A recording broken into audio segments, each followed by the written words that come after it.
Hello दोस्तों, आपका एक बार फिर से स्वागत है हमारे यूट्यूब चैनल डीपी हिस्ट्री पर। तो आज का टॉपिक जान रहे हैं। आज का टॉपिक क्या है हमारा? वेक्टर है। आज हम वेक्टर के बारे में जानेंगे और जानेंगे कि वेक्टर की खोज क्यों की गई। वेक्टर की खोज क्यों की गई? कोई तो जरूरत होगी वेक्टर की खोज करने के लिए। तो चलिए जानते हैं वेक्टर की खोज क्यों की गई। लेकिन इससे पहले कुछ जान लेते हैं क्या होता है। कि सबसे पहले जान लेते हैं फिजिकल क्वांटिटी। भौतिक मात्रा क्या होती है? भौतिक मात्रा वह होती है जिसको आसानी से मापा और तौला जा सकता है, उसी को हम भौतिक मात्रा कहते हैं, फिजिकल क्वांटिटी। उसमें क्या क्या होती है? भौतिक मात्रा क्या होती है जिसको आसानी से मापा और तौला जा सकता है, वह फिजिकल क्वांटिटी है। उसमें क्या क्या होती है? जैसे कि यह भौतिक मात्रा है, यह हमने लिख दिया भौतिक मात्रा, फिजिकल क्वांटिटी अंग्रेजी में कहते हैं। ये हो गया भौतिक मात्रा। और इसमें क्या क्या होगा? इसमें होगा आंकिक मान, जिसे न्यूमेरिकल वैल्यू कहते हैं। इसमें होगा आंकिक मान, ये हो गया हमारा आंकिक मान। और क्या हो गया? गुणे में होगा मात्रा। ये हो गया हमारा भौतिक मात्रा। क्या हो गई? आंकिक मान हो गई और हो गया मात्रा। दोनों का जब गुना होगा तो हमें क्या मिल जाएगी? भौतिक मात्रा। आंकिक मान न्यूमेरिकल वैल्यू और जब यूनिट मिलेंगे तो हमें क्या मिल जाएगा? भौतिक मात्रा। और भौतिक मात्रा तक कैसे आप डिफाइन करेंगे? जैसे कि मान लीजिए आपको भूख लगी है, आपको भूख लगी है, आप सेब खाना चाहते हैं, तो चौराहे पर जाएंगे और चौराहे कहेंगे कि भैया 2 किलो सेब दे दो। वह क्या करेगा? आपको 2 किलो सेब दे देगा। ये हो गया 2 किलो सेब। अब क्या हो गया? आंकिक मान जो है ना, आंकिक मान जो संख्या लिखी है 2, वह क्या हो गई? आंकिक मान तो हो गई 2 किलो में जो 2 लिखा गया है वह आंकिक मान हो गया। और जो किलोग्राम है वह क्या हो गया? मात्रक। ये हो गया मात्रक। आंकिक मान में क्या हो गया? जो ये 2 है वह क्या हो गया? आंकिक मान। और यह किलोग्राम है, क्या हो गया? मात्रक। 2 किलोग्राम में क्या हो गया? 2 आंकिक मान और मात्रक। यह हमारा पूरा का पूरा भौतिक मात्रक हो गया। पूरा का पूरा भौतिक मात्रक हो गया। यह किसको पूरी तरह से परिभाषित कर सकता है? द्रव्यमान को। या द्रव्यमान को पूरी की पूरी तरह से परिभाषित कर सकता है। कैसे परिभाषित कर सकता है? जैसे कि 2 किलोग्राम लिखा है, आप दुकान पर जाएंगे, आप कहेंगे कि भैया 2 किलो चीनी दे दो। या तो नहीं कहेंगे कि भैया 2 किलो चीनी उत्तर दिशा में दे दो, पश्चिम दिशा में दे दो। अभी दिशा की बात ही नहीं करेंगे। तो क्या हो गया? जो 2 किलोग्राम है वह द्रव्यमान को पूरी की पूरी तरह से परिभाषित कर दे रहा है। ये जो 2 किलोग्राम है द्रव्यमान को बहुत ही आसानी से पूरी की पूरी तरह परिभाषित कर दे रहा है। अगर इससे नहीं समझ में आया तो आगे देखते हैं। भौतिक मात्रा में क्या होगा? उसका आंकिक मान होगा और उसका मात्रक होगा, वही क्या होगा? भौतिक मात्रा। अब जैसे कि मान लीजिए आपका कोई दोस्त है, वो आपको फोन लगा कहता है कि भैया आज हम स्कूल नहीं आएंगे क्योंकि मुझे 101 डिग्री फ़ारेनहाइट बुखार हो गया है। डिग्री सेल्सियस नहीं होता, वह फ़ारेनहाइट में होता है। क्योंकि हमारे शरीर का तापमान जो होता है वह 37 डिग्री सेल्सियस होता है, या नॉर्मली होता है, सबके शरीर का यही होता है 37 डिग्री सेल्सियस। लेकिन अब जब और 98 डिग्री फ़ारेनहाइट, 98 कुछ होता है, 98 डिग्री फ़ारेनहाइट ये हो जाता है हमारा फ़ारेनहाइट में। और यह डिग्री सेल्सियस में 37 डिग्री सेल्सियस होगा और फ़ारेनहाइट में कितना होगा? 98 डिग्री। और आपसे क्या कहता है दोस्त कि हमको 101 डिग्री फ़ारेनहाइट बुखार हो गया है, अब हम स्कूल नहीं आएंगे। तो कहेंगे ठीक है भैया नहीं आएंगे। या क्या हो गया? फ़ारेनहाइट जो है किसका मात्रक? यह मात्रक है तापमान का। तापमान का मात्रक क्या? फ़ारेनहाइट।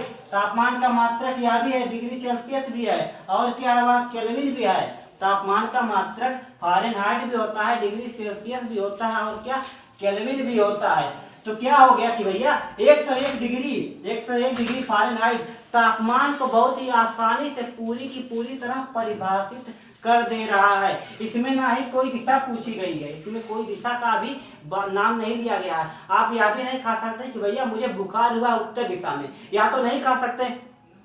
तो या तो जब पूरी की पूरी तरह से इसे परिभाषित कर दे रहा है तो वेक्टर की जरूरत क्यों पड़ी? वेक्टर की जरूरत क्यों पड़ी? वेक्टर क्या होता है? सदिश राशि, अदिश राशि आप पढ़े होंगे तो वह जानते होंगे। लेकिन वेक्टर की जरूरत क्यों पड़ी? जब 2 किलोग्राम द्रव्यमान को पूरी की पूरी तरह से परिभाषित कर दे रहा है, और जब 101 डिग्री फ़ारेनहाइट तापमान को पूरी की पूरी तरह से परिभाषित कर दे रहा है, तब क्या करेंगे कि भैया ये वेक्टर कहाँ से अब आ गया? वेक्टर का आना क्यों जरूरी होगा, यह हम आपको बताएंगे। जैसे कि मान लीजिए आपका कोई 2 दोस्त हैं, कहीं कार से जा रहे हैं, तो क्या होता है कि एक दोस्त अमीर है और एक दोस्त गरीब है। दोनों जाते हैं तो क्या होता है कि कार का एक्सीडेंट हो जाता है। कार में कहीं जाते हैं, कार का एक्सीडेंट हो जाता है। तो अमीर वाला जो दोस्त होता है वह मान लीजिए मरने कगार पर आ जाता है, तो अपने गरीब दोस्त से कहता है कि भैया हमारे घर घर के बगल एक मंदिर है, वहीं से 5 मीटर, हमारे घर के बगल एक मंदिर है, ये मान लीजिए घर है, घर के बगल एक मंदिर है, मंदिर से 5 मीटर की दूरी पर, मंदिर से 5 मीटर की दूरी पर हमने अपने पूरे जीवन का जितना भी कमाया हुआ है, कुछ भी है, धन दौलत खजाना कुछ भी है, वहीं तक गाड़ दिया है, आप जाकर ले लेना, क्योंकि हम मरने वाला है तो इसका उपयोग कर नहीं पाएंगे, तो तुम जाके ले लेना। अब तो भैया वह खुश हो जाता है, वह जाता है, अब जाएगा मंदिर के पास, लेकिन एक चीज की गड़बड़ी हो गई, उसने बताया कि मंदिर से 5 मीटर की दूरी पर खजाना गड़ा है, तो 5 मीटर इधर खना, वह कुछ नहीं पाया। अब 5 मीटर इधर भी तो खनेगा, जब यहाँ नहीं मिलेगा तो 5 मीटर इधर खनता है, 5 मीटर इधर खनता है, इधर भी कुछ नहीं मिलता है खजाना। अब देखिए 5 मीटर इधर भी खन दिया, कुछ नहीं मिला, अब क्या करेगा, 5 मीटर इधर भी खनेगा। अब देखिए चारों दिशा तो खन दिया, चारों तरफ खन दिया, लेकिन उसे खजाना क्यों नहीं मिला, बस एक चीज की गड़बड़ी हो गई, उसने तो बताया कि खजाना मंदिर से 5 मीटर की दूरी पर है, खजाना मंदिर से 5 मीटर की दूरी पर गाड़ा गया है, या तो बता दिया, लेकिन यह नहीं बताया कि किस दिशा में गाड़ा गया है, नॉर्थ में है या साउथ में है, नॉर्थ में है या साउथ में है, ईस्ट में है या वेस्ट में, उत्तर दक्षिण पूरब पश्चिम, किसी भी दिशा में यह नहीं बताया उसने। अगर यह बता दिया था कि भैया कुछ जैसे कि 5 मीटर की दूरी पर ईस्ट में हमने खजाना गाड़ दिया है, तो वह जाता खन के ले लेता, लेकिन दिक्कत यह हो गई कि उसे दिशा नहीं बताया गया, इसीलिए वह खजाना नहीं पा सका। अब जब दिशा नहीं पता है तो क्या करेगा, मारे खजाने के लालच में यहाँ पर भी खनेगा 5 मीटर, यहाँ नहीं मिला, इधर भी तो खनेगा, इधर भी नहीं मिला, सब जगह 5-5 मीटर खन दिया, उसे कुछ नहीं मिला, बस एक चीज की कमी हो गई। वह क्या कमी है, बस दिशा नहीं पता है उसे। अगर दिशा पता होती, अगर मान लीजिए वह बताता कि 5 मीटर वेस्ट में चले जाओ, 5 मीटर वेस्ट में हमने खजाना गाड़ा है, तो वह खजाना पा जाता और अमीर हो जाता, लेकिन अब यह कंगाल का कंगाल ही रह गया। या एक चीज पूछने गड़बड़ी कर दी, वह क्या गड़बड़ी की, वह उसने दिशा नहीं पूछा, बस यही पूछ लिया होता तो क्या होता कि उसको खजाना मिल जाता। और जब उसको दिशा नहीं पता है तो खजाना 5 मीटर जमीन के नीचे भी तो हो सकता है। अब जब वह 5 मीटर मंदिर से दूरी पर गाड़ा है खजाना, तो कहीं पर भी हो सकता है, आगे पीछे दाएं बाएं नीचे, नीचे भी तो हो सकता है। देखिए बस एक चीज की कमी की वजह से उसे खजाना नहीं मिला, वह कंगाल का कंगाल ही रह गया। अब देखिए, अगर आपको इससे ना समझ में आया तो एक और एग्जांपल देते हैं। उसमें क्या करेंगे कि मान लीजिए आपको अगर भूख लगी है, मान लीजिए जाहिर सी बात है आपको भूख लगती है, तो आपको भूख लगी है और आप समोसा खाना चाहते हैं, तो समोसा खाना चाहते हैं, दिन में खाना तो मिलेगा नहीं दोपहर में, तो क्या करेंगे, कुछ वैसा नाश्ता टाइप कर लेंगे। तो क्या होता है कि आपको भूख लगी है, आपको समोसा खाना है और चौराहे जाते हैं, चौराहे चले गए, ये चौराहे पहुंच गए, तो क्या करते हैं कि देखिए यहाँ पर समोसे की दुकान है, मान लीजिए यहाँ पर समोसे की दुकान है, यहाँ पर है समोसे की दुकान। अब यहाँ पर आप हैं, यहाँ पर आप हैं, अब समोसे की दुकान है, चौराहे पहुंच गए, लेकिन आपको समोसे की दुकान नहीं पता है, तब क्या होगा, आपको समोसे की दुकान नहीं पता है, तो चौराहे पहुंचे और आपको भूख लगी है, तो आप पूछेंगे कि भैया समोसे की दुकान कहाँ पर है, आप इससे पूछेंगे, कोई व्यक्ति मिलेगा चौराहे पर, जब आपको दुकान नहीं पता होगी तो आप उससे पूछेंगे कि भैया समोसे की दुकान कहाँ पर है, तो यह व्यक्ति, कोई व्यक्ति से पूछते हैं तो वह आदमी बताता है कि भैया 2 किलोमीटर चले जाओ, आपको समोसे की दुकान मिल जाएगी। तो वह क्या करता है, 2 किलोमीटर आगे चला जाता है, या 2 किलोमीटर चला आया, 2 किलोमीटर या चला आया, उसको समोसे की दुकान नहीं मिली, अब क्या हुआ, चलो फिर 2 किलोमीटर और चल दिया, उसको फिर भी समोसे की दुकान नहीं मिली। क्यों नहीं मिली, बस एक चीज की गड़बड़ी हो गई यहाँ पर भी। इसने क्या किया, इसने तो पूछा कि भैया समोसे की दुकान कहाँ पर है, और यह व्यक्ति बताया कि समोसे की दुकान 2 किलोमीटर दूर है, या तो बताया, लेकिन यह नहीं बताया कि किस दिशा में है। अगर यह बता दिया होता है कि समोसे की दुकान 2 किलोमीटर ईस्ट में होता, 2 किलोमीटर पूरब में होता, तो यही आपको अगर दिशा पता हो जाती, जैसे कि यहाँ पर समोसे की दुकान है, यहाँ पर अब बता देता कि 2 किलोमीटर ईस्ट में है समोसे की दुकान, तो आपको मिल जाता, लेकिन आपको यह नहीं बताया कि, यह बताया कि 2 किलोमीटर दूर है, लेकिन यह नहीं बताया कि किस दिशा में है। बस एक चीज की कमी हो गई ना, आप यहाँ पर भूखे रह गए। इससे पहले आप खजाने से हाथ धो बैठे थे। क्यों? क्योंकि आपको दिशा नहीं मिली थी। अगर आपको दिशा पता होती तो आप खजाना आसानी से ढूंढ सकते थे, लेकिन यहाँ पर आपको दिशा नहीं पता है। आपसे आप पूछते हैं कि भैया समोसे की दुकान कहाँ है, वो आप बताता है कि 2 किलोमीटर दूर है, लेकिन यह नहीं बताता है कि किस दिशा में है। अगर यही आपको बता देता तो आप समोसे की दुकान आसानी से पा जाते, आपका पेट भी भर जाता है, आप खजाना भी पा जाते। बस इतना है। बस एक चीज की गड़बड़ी हुई। किस चीज की गड़बड़ी हुई? बस क्या हुआ, आपको अगर दिशा पता चल गया, दिशा पता चल गया तो आप खजाना आसानी से पा सकते थे, कुछ भी कर सकते थे, कहीं पर भी जा सकते थे। बस यही हुआ ना। अब देखिए, अब तो यह हो गया। अब आपको बता दें फिजिकल क्वांटिटी आप तो पढ़े होंगे। भौतिक राशियां कितनी प्रकार की होती हैं? जानते हैं 7 प्रकार की होती हैं। लंबाई, द्रव्यमान, समता, पदार्थ की मात्रा, ज्योति, तीव्रता, ये सब होती हैं। लेकिन अब राशियां बताते कितनी प्रकार की होती है। एक होती है अदिश राशि, एक होती है अदिश राशि और एक होती है सदिश राशि। ये हो गया अदिश राशि, इसको स्केलर क्वांटिटी कहते हैं। ये हो गई सदिश राशि। एक हो गई सदिश राशि, एक हो गई अदिश राशि। ये हो गई हमारी अदिश राशि। अब देखिए, अब अदिश की परिभाषा तो जानते होंगे। अदिश में क्या कहा गया है कि वे राशियां जिसमें परिमाण तो होगा लेकिन दिशा नहीं होगी। परिमाण में क्या होगा? ये हमारा जैसे कि मान लीजिए 2 किलोग्राम, तो ये हमारा पूरा का पूरा हो गया परिमाण। अगर 2 किलोग्राम लिखा होता है उत्तर दिशा में तो क्या हो जाता? ये हमारी दिशा हो गई। परिमाण के साथ साथ दिशा भी हो जाती, लेकिन एक चीज मिस है। क्या है? एक चीज मिस है। इसमें क्या है कि दिशा नहीं है। तो आप आसानी से कह सकते हैं कि वे राशियां जिसमें परिमाण तो है लेकिन दिशा नहीं है, वे सभी राशियां क्या होंगी? अदिश राशि होंगी। वे सभी राशियां इसमें परिमाण होगा, परिमाण होगा, परिमाण होगा लेकिन दिशा नहीं होगी। वे सभी राशियां जिसमें परिमाण होगा लेकिन दिशा नहीं होंगी, वे सभी राशियां क्या होंगी? अदिश राशियां होंगी, दिशा नहीं होगी। वे सभी राशियां क्या होंगी? अदिश राशियां होंगी। जैसे कि आपको बता दें, यहाँ पर है 2 किलोग्राम मतलब द्रव्यमान। इसके कुछ वो है, सबसे पहले जान लेते हैं। अब ये तो आपने पढ़ लिया कि अदिश राशियां क्या होती हैं, जिसमें परिमाण होगा लेकिन दिशा नहीं होंगी, वे क्या होंगी? अदिश राशियां होंगी। अब सदिश पे आ जाते हैं। इसमें क्या होगा? इसमें परिमाण होगा, इसमें परिमाण होगा, इसके साथ साथ दिशा भी होगी।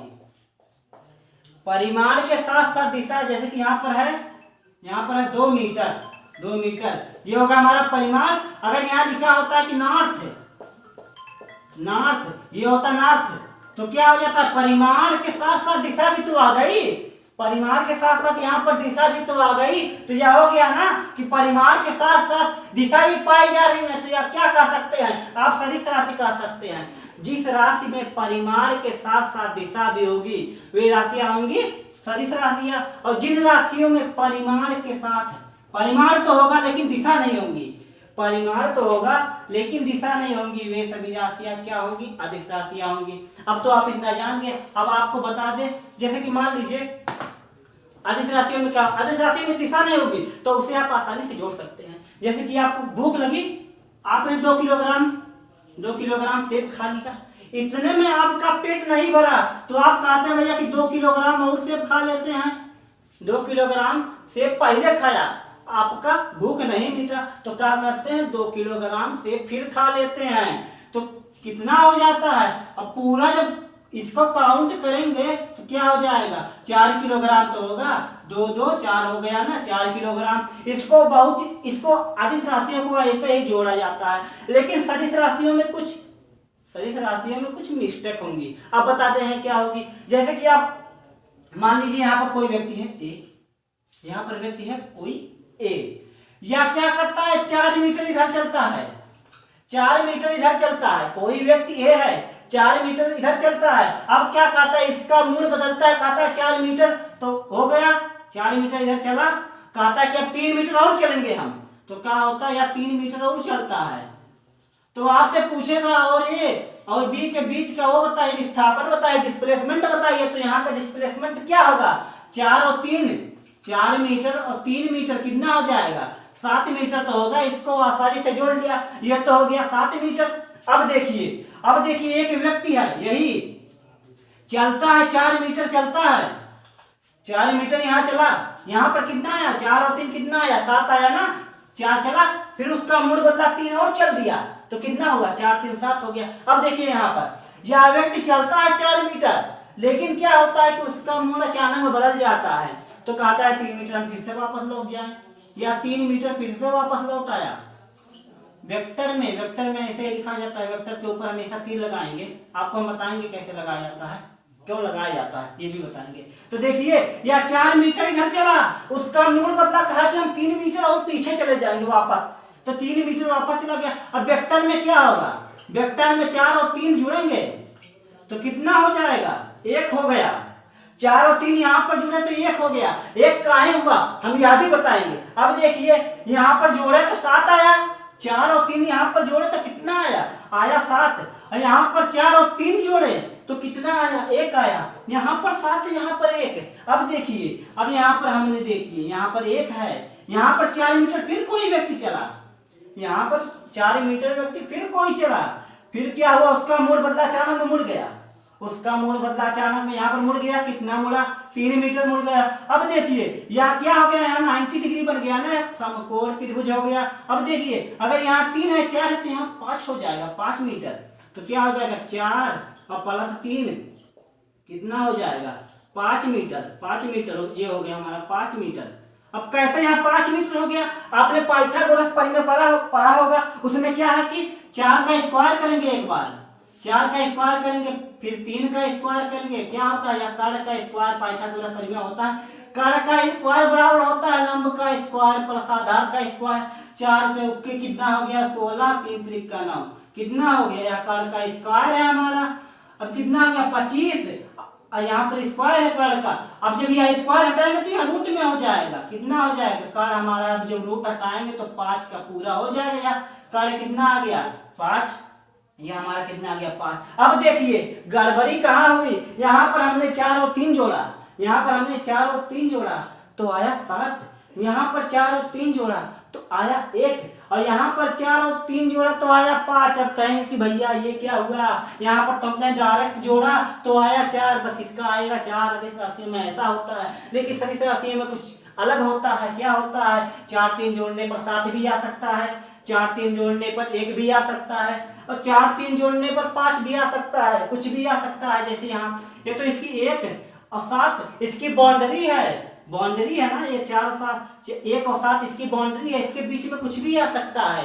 जैसे कि यहाँ पर अब 4 और 3 जोड़े तो 3 भी आ सकता है, या सिर्फ वेक्टर में सदिश राशियों में होगा। या कैसे हुआ आपको बताएंगे कि जैसे कि देखिए आपको बता दें, जैसे कि यहाँ पर सदिश राशियों में कैसे हुआ, यहाँ है 2 है 2 है, 1 चला, ये है ये हमारा ये 4 मीटर चला था, या 4 मीटर चला था। अब देखिए अब क्या हो गया बी, मान लीजिए अब बी 3 मीटर और चल दिया ना, ऐसे तो था पहले 4 मीटर चला तो उसका मोड़ बदला, कहा 3 मीटर और चलेंगे तो क्या हो गया, इसके बीच का एंगल देखेंगे कितना हो गया।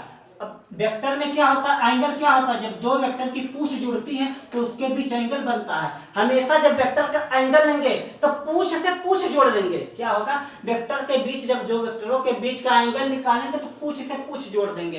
तो क्या होता है, ये पूंछ से पूंछ कैसे जुड़ेंगे कि भैया अगर इसको इधर कर दें तो ये पूंछ से फिर जुड़ जाएगा, गलत हो जाएगा ना। तो क्या करेंगे, अगर इसी के ऊपर इसी वेक्टर को उठा के रख दें तो क्या होता है, इसके बीच का एंगल जो होगा कितना बनेगा 0 डिग्री बनेगा।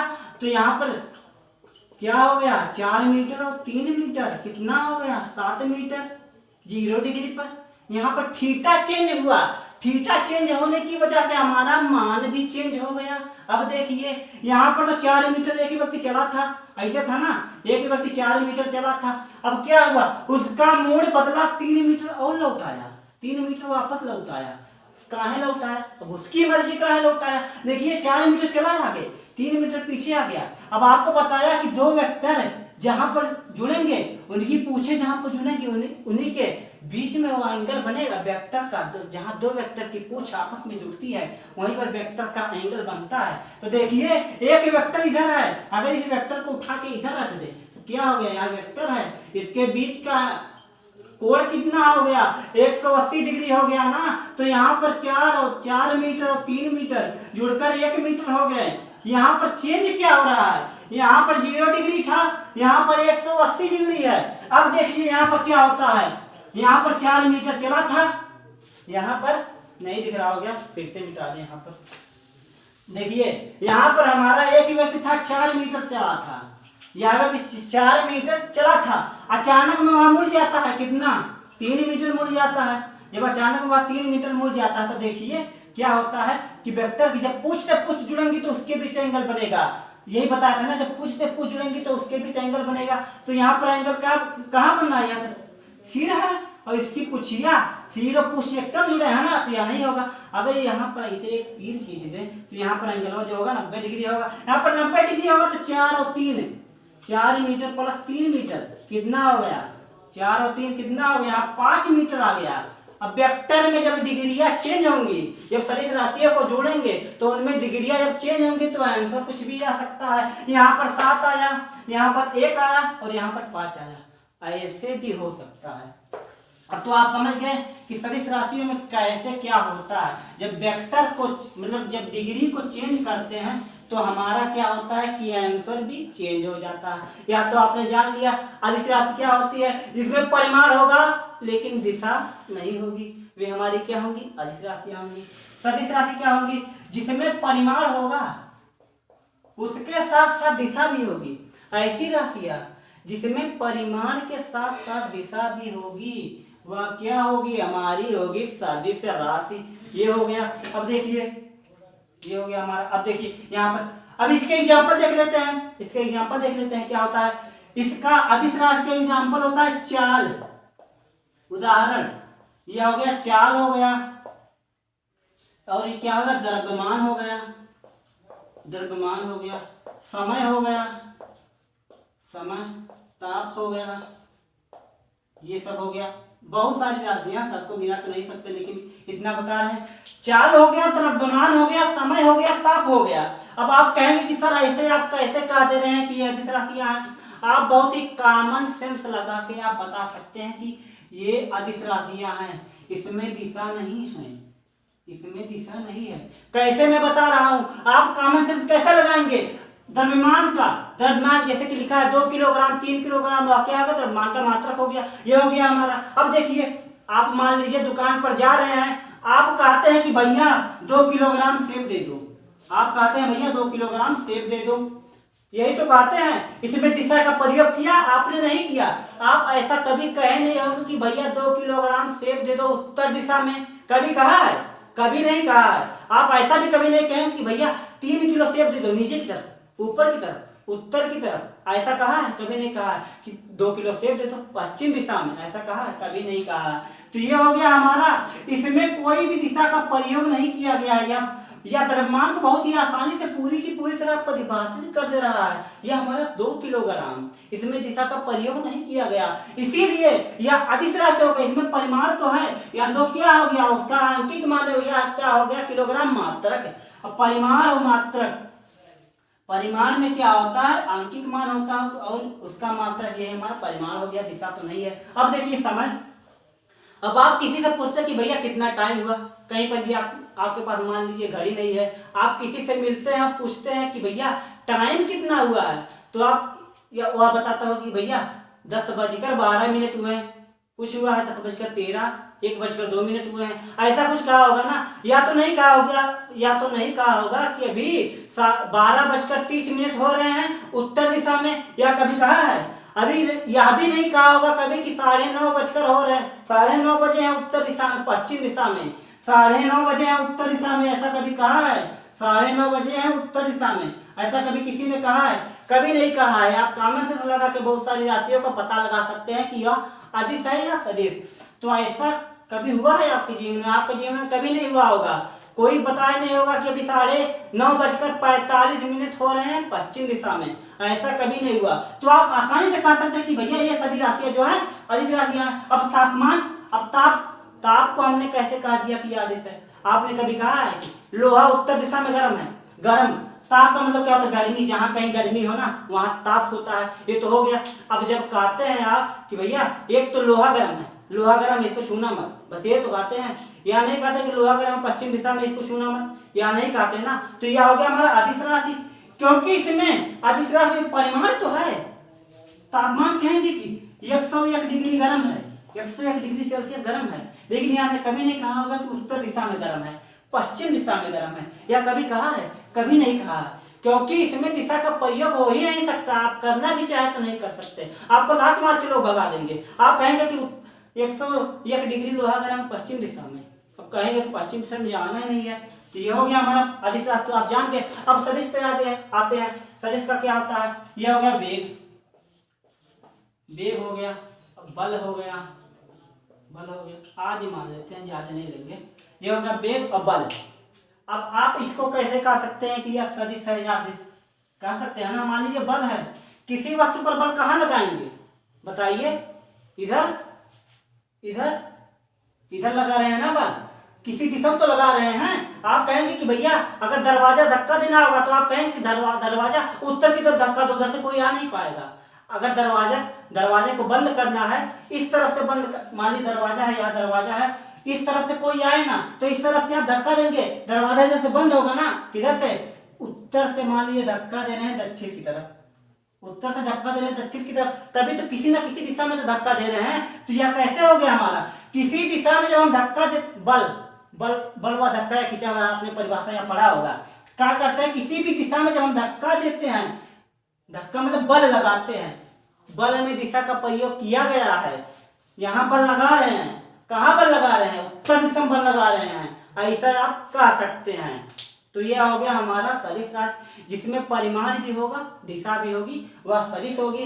जिसमें परिमाण होगा लेकिन दिशा नहीं होगी, वह क्या होगा? अदिश होगा। अब चलिए आगे चलते हैं। ये तो हमारा हो गया सदिश और अदिश का चक्कर खत्म।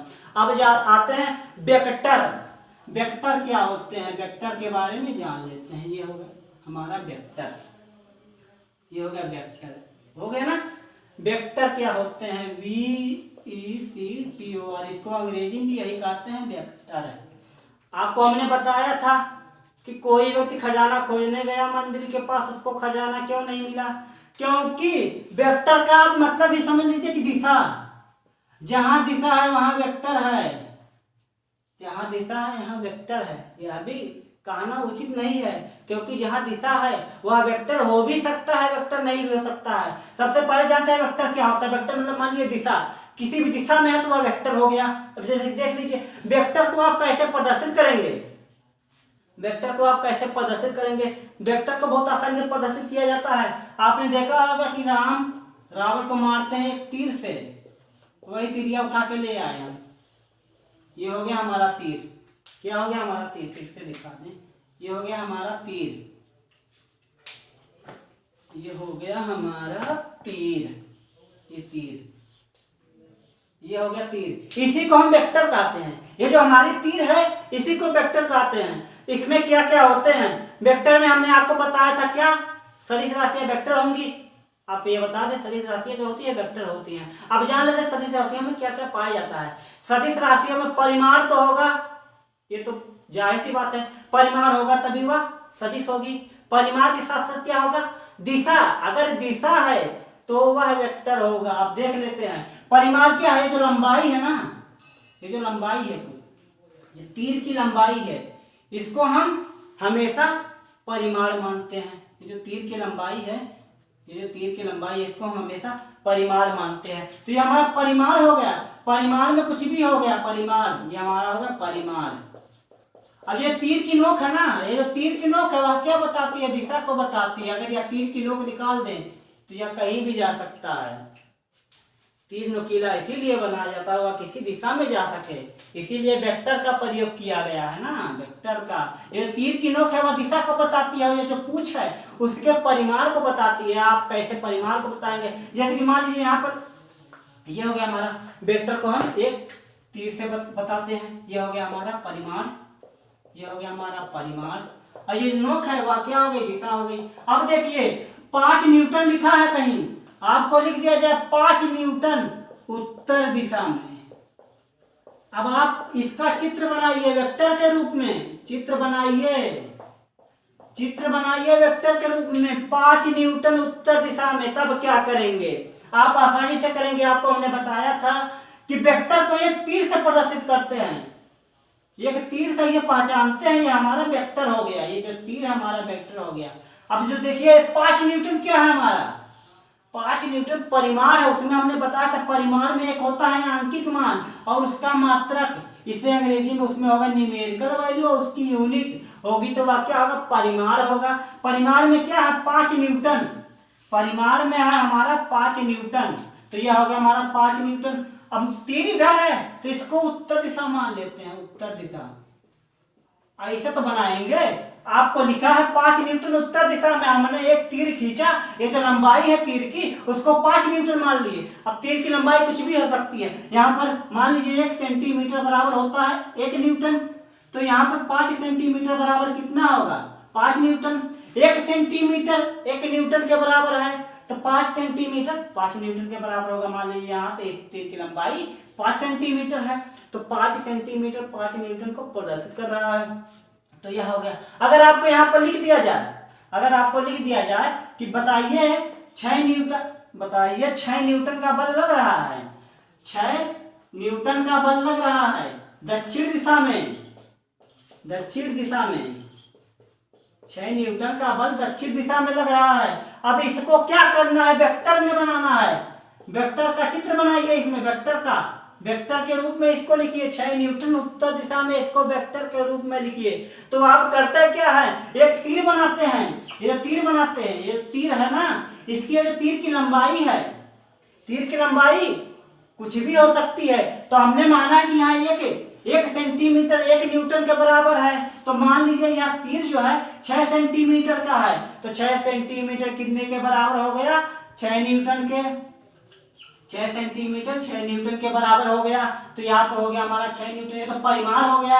अब दिशा, तीर की नोक जो होगी वह क्या होगी दिशा होगी, तो लिख देंगे यह दक्षिण दिशा में है, यह दक्षिण दिशा में है, दक्षिण दिशा में। अब हो गया ना 6 न्यूटन दक्षिण दिशा में, ऐसे तो आप बना लिए। तो आपको ऐसे क्वेश्चन दिया जाएगा बार बार, आप तीर बनाएंगे, तीर के जो पुछिया है ना उस पर लिखेंगे 5 न्यूटन 6 न्यूटन, और तीर की नोक लिखेंगे उत्तर दिशा दक्षिण दिशा, ऐसा नहीं लिखेंगे। तो वैज्ञानिकों ने क्या किया, वैज्ञानिकों ने कहा कि इसको छोटे रूप में लिखते हैं ना, किसी भी चीज को गुणा भाग, जो गुणा भाग, इसमें ट्रिक नहीं आती है कुछ, आपने ट्रिक देखा होगा गुणा का, सेकंडों में गुणा करें मिनटों में गुणा करें, वह ट्रिक क्यों बना गई, क्योंकि आपको, आप परीक्षा में अगर बैठते हैं तो आपके टाइम को बचाने के लिए कुछ ट्रिक बनाई गई है। तो यहाँ पर भी एक ट्रिक बनाया गया। तो आप तो ऐसे नहीं लिखेंगे 6 न्यूटन लिखा है दक्षिण दिशा में, ये जो तीर की लंबाई हो गई क्या हो गई 1 सेंटीमीटर, हमने आपको बताया 1 सेंटीमीटर बताया 1 न्यूटन के बराबर है, तो 6 सेंटीमीटर कितना हो गया 6 न्यूटन के बराबर हो गया, यह आपको हमने बताया। तो यह जो तीर की लंबाई है क्या हो गई वह 6 न्यूटन हो गई ना, मान लीजिए तीर की लंबाई 6 सेंटीमीटर है, तो यह क्या होगा उसका परिमाण 6 न्यूटन हो गया। अब यह तीर की नोक है मान लीजिए दक्षिण दिशा में है, दक्षिण दिशा में है, हो गया ना दक्षिण दिशा। अब आप इसको वेक्टर के रूप में लिख दिए, लेकिन आप बार बार ऐसे थोड़ी ना करेंगे, एक तीर बनाएंगे, एक नोक ऐसे बनाएंगे, उसकी पूंछ बनाएंगे, यहाँ लिखेंगे 6 न्यूटन, फिर यहाँ लिखेंगे दिशा, ऐसे बार बार नहीं कर सकते, या गलत भी हो सकता है हमेशा। तो आप क्या करेंगे इसको एक शॉर्ट ट्रिक में लिखेंगे, शॉर्ट ट्रिक क्या हमेशा ऐसे ही लिखा जाता है। तो क्या करेंगे यहाँ पर लिख दिया जाए एक किसी वस्तु पर मान लीजिए बल लग रहा है 6 न्यूटन का किस दिशा में उत्तर दिशा में, उत्तर दिशा में बल को हमने क्यों लिया आपको बताया था कि बल एक सदिश राशि है, क्योंकि इसमें परिमाण के साथ साथ दिशा भी होती है, जैसे किसी वस्तु पर बल लगाते हैं तो किसी दिशा में तो लगाते हैं, तो हो गया हमारा बल। अब देखिए यह क्या हो गया, अब ऐसे तो है लिखा, इसको वेक्टर के रूप में लिखिए, लिख देगा वेक्टर के रूप में लिखिए, यह बराबर 6 न्यूटन उत्तर दिशा में। अब लिखेगा इसको वेक्टर के रूप में लिखिए, तो क्या करेंगे सबसे अच्छी बात यह लिखेंगे यफ के ऊपर एक तीर बना देंगे, यफ के ऊपर क्या करेंगे एक तीर बना देंगे। यही जो तीर है यह बताती है कि यह वेक्टर है, यह सदिश है, वेक्टर के रूप में यही जो तीर है बस। अगर यह हटा दिए जैसे कि यहाँ ए लिखा है तो यह अदिश भी हो सकता, अदिश है मान लीजिए अदिश है क्योंकि इसमें परिमाण है, लेकिन अगर यह लिखा है ये के ऊपर एक तीर बना दिया तो आप कॉन्फिडेंट होकर कह सकते हैं कि यह सदिश राशि है। तो आपने यहाँ पर एफ के ऊपर एक तीर बना दिया। अब यह उत्तर दिशा लिखने की जरूरत नहीं है, आप तीर से आपको हमने बताया था वेक्टर माने समझ लीजिए कि दिशा ही होता है, वेक्टर माने समझ लीजिए दिशा ही होता है। तो क्या किया, एफ के ऊपर एक तीर बना दिया, एफ के ऊपर जब तीर बना दिया तो यह हमारा हो गया ना वेक्टर। अब दिशा लिखने की जरूरत नहीं, 6 न्यूटन ऐसे कर सकते हैं। अब आप लिखिए, मान लीजिए आपको लिखा है एफ बराबर 12 न्यूटन दक्षिण दिशा में। अब आप इसका वेक्टर बनाइए। अब क्या करेंगे, आपको ज्यादा कुछ नहीं करना है। क्या आपको बताया, अगर इसके ऊपर एक तीर बना दे, अगर एफ के ऊपर एक तीर बना दे तो क्या हो गया, यह सदिश हो गया। अब हमें दिशा लिखने की जरूरत नहीं, दिशा को हटा दें, यह हो गया हमारा सदिश लिखने की जरूरत नहीं। अब क्या परिमाण सिर्फ लिख देते हैं, यह हो गया हमारा 12 न्यूटन, ये तो हो गया। अब चलिए अब कुछ आगे देख लेते हैं, लेकिन इससे पहले हम बता दें एक इम्पॉर्टेंट चीज बता दें कि सभी आपको तो पता होगा अदिश राशियों में क्या होता है, अदिश में होगा परिमाण होगा, ये हो गया अदिश। अदिश में क्या होगा, परिमाण होगा, अदिश में परिमाण होगा लेकिन दिशा नहीं होगी। अदिश में परिमाण होगा लेकिन दिशा नहीं होगी, बस आप इसको नोटिस कर लीजिए। अदिश में परिमाण होगा, दिशा नहीं होगी, यह आपको हमने बताया। अब देखिए, अब सदिश की बारी आ गई। सदिश में आपको हमने क्या बताया, सदिश में बताया कि इसमें परिमाण होगा, सदिश में परिमाण होगा लेकिन इसके साथ दिशा भी होगी, दोनों होंगे। सदिश में परिमाण के साथ दिशा होगी तो वह क्या हो गया, सदिश। जिसमें परिमाण के साथ दिशा होगी वह हो गया हमारा सदिश, जिसमें परिमाण होगा दिशा नहीं होगी वह हो गया अदिश। इतना तो आप जान गए। अब आगे देखते हैं, आपको बता दे कि जो भी राशि है जिसमें अगर परिमाण है, अगर किसी भी राशि में दिशा है तो वह सदिश है। आप लिख लीजिए, अगर किसी भी राशि में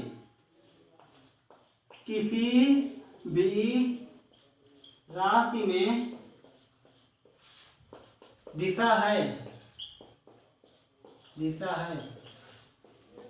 तो वह सदिश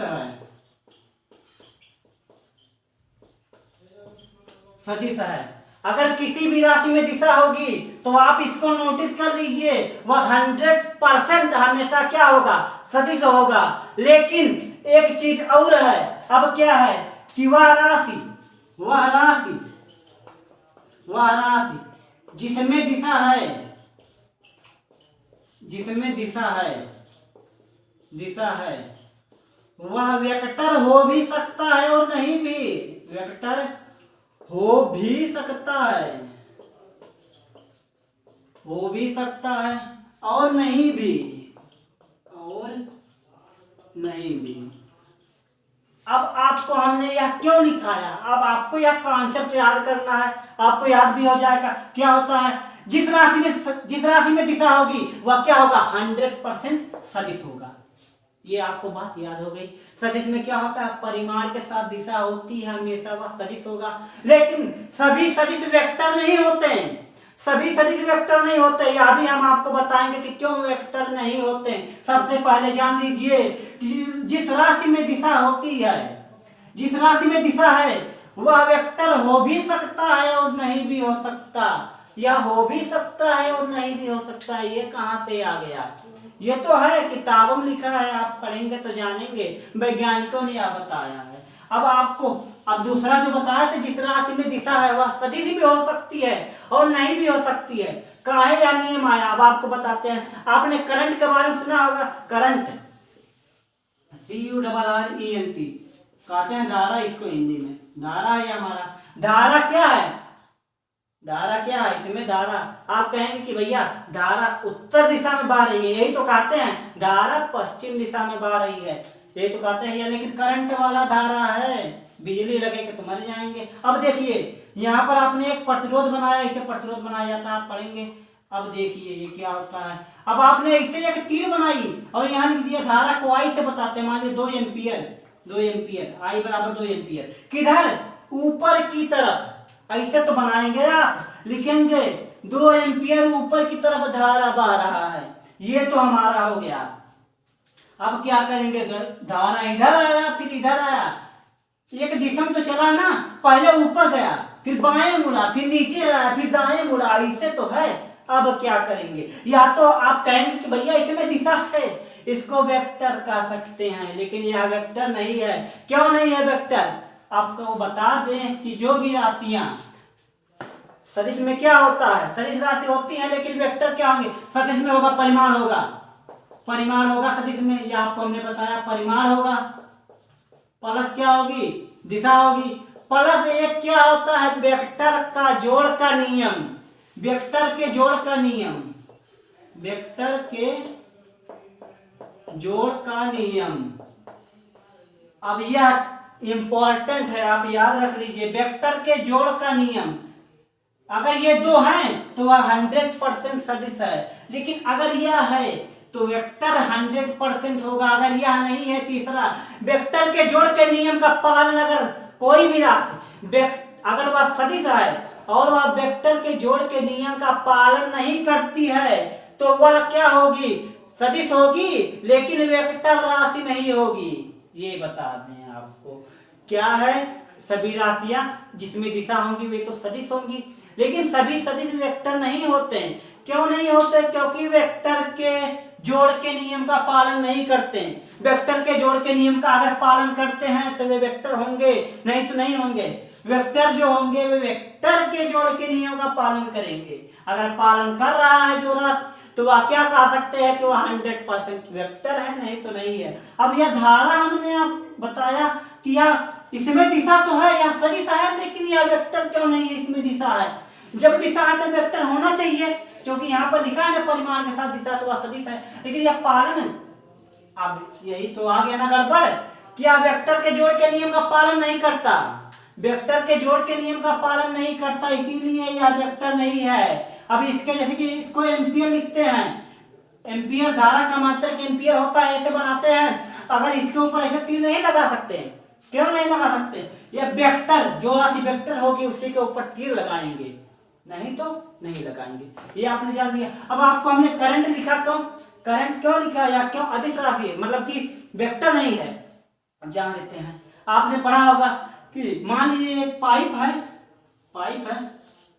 मान लीजिए यहाँ पर एक पाइप है, आप अगर इधर से पानी डालते हैं, एक पाइप बना देते हैं तिरछा, ये हमारा हो गया पाइप, ये हो गया पाइप। अगर आप इधर से पानी डालते हैं तो क्या होता है, पानी दूसरी दिशा में उतना निकल जाएगा। कितना निकलेगा, जितना पानी एक तरफ से डालेंगे दूसरी तरफ उतना पानी निकलेगा। ये तो 100% होना है। आपने या तो पढ़ा होगा कि अगर एक पत्थर, एक लोहा गर्म है, उसको दूसरे लोहे पर सटा दें, ये गर्म है लोहा या ठंडा है लोहा, इसको एक दूसरे पर सटा दे तो कुछ देर बाद देखेंगे कि दोनों एक ही टेम्परेचर पर आ जाते हैं। या क्या होता है, आपने पढ़ा होगा कैलोरीमीटर का नियम, अगर नहीं पढ़ा तो देख लीजिएगा कहीं, लेकिन आपको अब यह भी बताएंगे। अब बता दें कि यह इस तरफ से पानी डाल रहे हैं, दूसरी तरफ से निकल जा रहा है, बस कितना निकल आ रहा है। मान लीजिए अगर 2 लीटर जैसे डाल रहे हैं, 2 लीटर जैसे डाल रहे हैं पानी, तो इधर से कितना निकलेगा, 2 ही लीटर तो निकलेगा, 3 लीटर थोड़ी बन के निकलेगा। 2 लीटर डालेंगे तो 2 लीटर निकलेगा, 3 डालते हैं तो 3 ही लीटर तो निकलेगा, ज्यादा कुछ नहीं निकलेगा। आप जितना खाना खाएंगे उतना ही आपको एनर्जी मिलेगी, उससे ज्यादा एनर्जी नहीं मिलेगी, बस इतना करना। अब देखिए, या तो आपको हमने बता दिया, अब कहेंगे कि आपको हमें यह क्यों बताया, आप कहेंगे कि आपने हमें यह क्यों बताया, तो आपको बता दे, जैसे कि आपने कहा, सुना ऐसे है बना है, एक मान लिया ऐसे बना है कोई रेखा, मान लिया 2 तार हैं, ये हो गया 2 तार, ये हमारा हो गया 2 तार। अब यह हो गया 1 तार। अब यहां से मान लीजिए 2 एम्पियर, यहां से मान लीजिए 2 एम्पियर की धारा अंदर आ रही है, तीर इधर है, इसमें दिशा तो है, दिशा है भैया, अंदर आ रही है ना।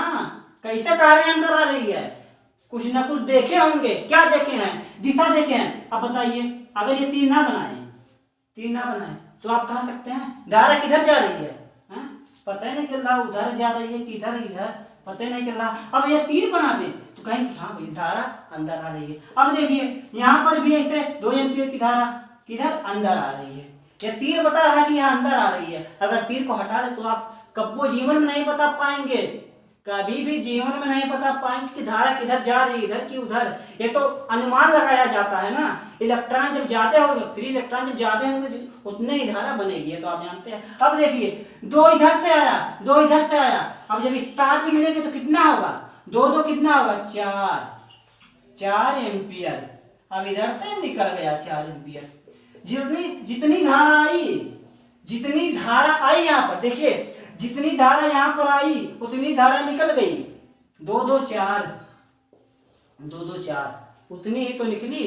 अब आपको हमने पहले बताया था वेक्टर में एक बार 4 और 3 जोड़ा था तो कितना आया था, 7 आया था। एक बार 4 और 3 जोड़ा था, फिर 1 आया था, फिर जब तीसरी बार में जोड़े 4 और 3 तो आया था 5।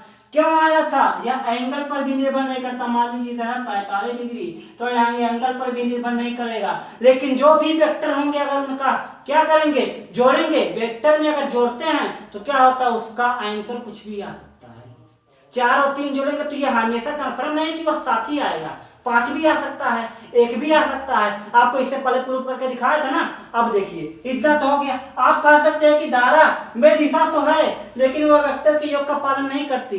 वेक्टर के योग में एंगल देखा जाता है, इसमें एंगल तो कुछ ही बन ही नहीं रहा है। आपको हमने बताया था ना, जितना पानी डालते हैं उतना बाहर आ रहा है, तो इसमें एंगल का कोई रोल नहीं हो रहा है। पानी इधर से डाले इधर से डाले, मान लीजिए अगर इधर से डालते हैं, इधर से पूरी पानी निकल जा रही है, तो एंगल का क्या करेंगे आप, एंगल का क्या करेंगे, चाटेंगे, कुछ नहीं करेंगे। एंगल का जब उपयोग ही नहीं हो रहा है तो एंगल क्या करेंगे, कुछ नहीं करेंगे। यहाँ से 2 एम्पियर धारा आई, यहाँ पर आई, अंदर आई, 2 एम्पियर की धारा, 2 2 4 हो गया, यहाँ 4 मिली, अब बाहर निकल गई, बात खत्म।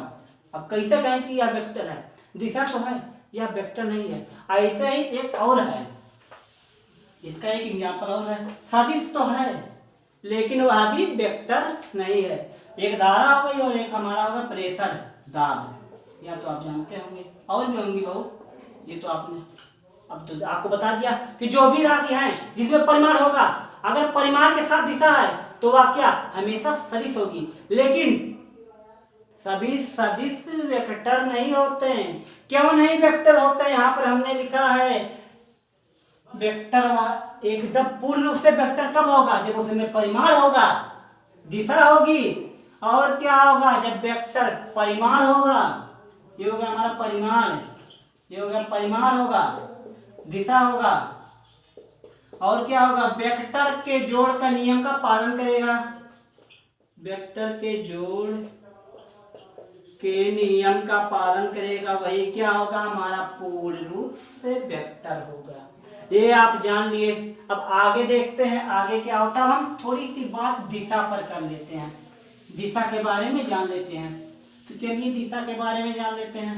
ये तो आपने जान लिया कि वेक्टर को एक तीर से प्रदर्शित करेंगे, और जब 2 वेक्टर यहाँ पर जुड़ते हैं तो जब 2 वेक्टर जुड़ेंगे तो उसके पूछ जब जुड़ते हैं तो उसी के बीच वेक्टर का एंगल बनता है। यह भी आपको हमने बताया। अब देखिए क्या होता है, अब देखिए आप ऐसे तो देखे होंगे, चतुर्थांश टाइप कुछ देखे होंगे ना, ऐसे देखे होंगे।